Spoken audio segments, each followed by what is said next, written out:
Thibaut Bouche, défenseur. Jean-Baptiste Sylvain, défenseur. Guillaume Naguère, milieu. Victor Duro, milieu. Boris Piskov, milieu. Ludo Boudolec, défenseur. Laurent Perrin, défenseur. Sylvain Tepo, défenseur. Quentin Desroff, latéral droit. Louison Godin, gardien. Nathan Levotte, défenseur. Adrien Guillou, milieu de terrain. Nathan Bouillonnec, milieu de terrain. Antoine Fichot, milieu de terrain. Yoann Salut, gardien. Champollion Alexandre, attaquant. Suleiman Barry et les droits. Bastien Anthony, milieu droit.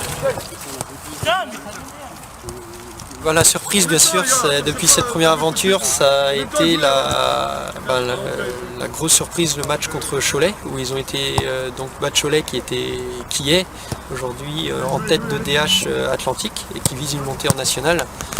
Donc ça a été très surprenant. En plus, on était diminué avec deux joueurs majeurs, Romain Traon et Baptiste Prigent, qui étaient absents.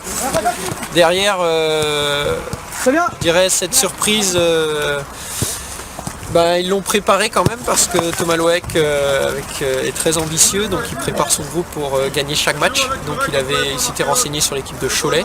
Derrière, on avait des jeunes qui avaient intégré l'équipe senior en DH ou DRH, donc ils avaient déjà un peu d'habitude de côtoyer le bon niveau ligue.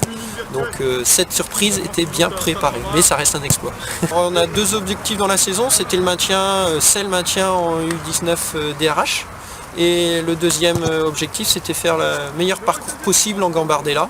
Derrière, on avait mis tous les arguments pour réussir cette Gambardella, parce qu'à savoir Romain Traon qui évolue toute la saison senior, ça a été une décision prise fin août pour qu'il évolue en senior toute l'année, redescend dans cette catégorie U19 pour les matchs de Gambardella. Donc on met tous les moyens pour passer le maximum de tours et aujourd'hui on se retrouve en 32e de finale.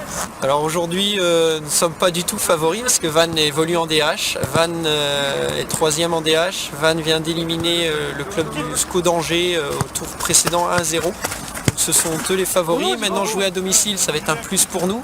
Et les jeunes vont pouvoir connaître toutes les joies d'un beau match, d'une belle ambiance surtout au Guy de Réal, à l'image de leur aîné en Coupe de France les années précédentes.